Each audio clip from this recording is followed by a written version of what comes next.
안녕하세요. 도로왕 김지훈 변호사입니다. 주유소나 주차장같이 도로가 아닌 다른 곳에서 도로로 진입할 때 진입하려는 도로에 차가 쌩쌩 달려오면 굉장히 불안하죠. 이렇게 진입하다가 사고가 나면 과실 비율은 어떻게 될까요?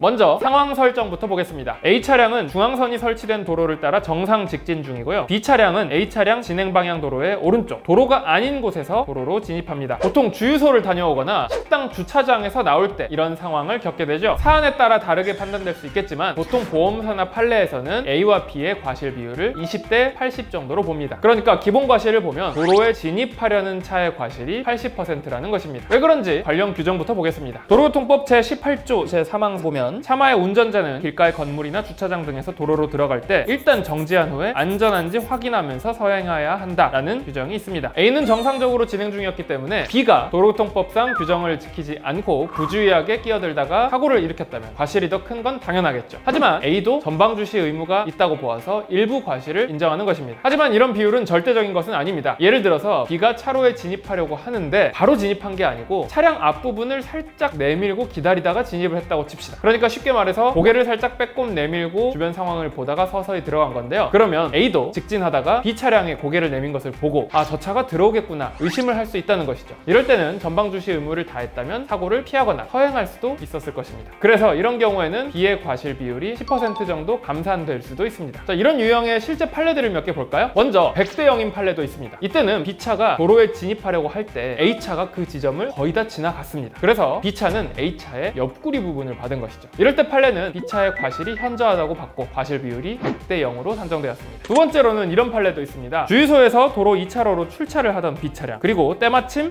1차로에서 2차로로 진로 변경을 하여 진행하던 A차량이 서로 충돌했습니다. 근데 이 사고는 A차가 처음부터 끝차로로 달리고 있었던 게 아니고 1차로에 있었다가 2차로, 그러니까 끝차로로 진로를 갑자기 변경을 하면서 사고가 난 것입니다. 이럴 때는 B차도 도로에 진입하려다가 저기 멀리 있는 차가 여기로 다가오겠지라는 생각까지는 못했겠죠. 그래서 이 경우에는 과실 비율이 60대 40이 나왔습니다. 상황에 따라 과실 비율이 달라지기는 하지만 결국에는 진입하려는 차의 과실이 훨씬 크다는 것은 변함이 없습니다. 따라서 도로에 진입하실 때는 사고가 날 경우 무조건 내 과실이 크다라는 걸 명심하시고 꼭 주의 의무를 다해야겠습니다. 지금까지 도로왕 김지훈 변호사였습니다.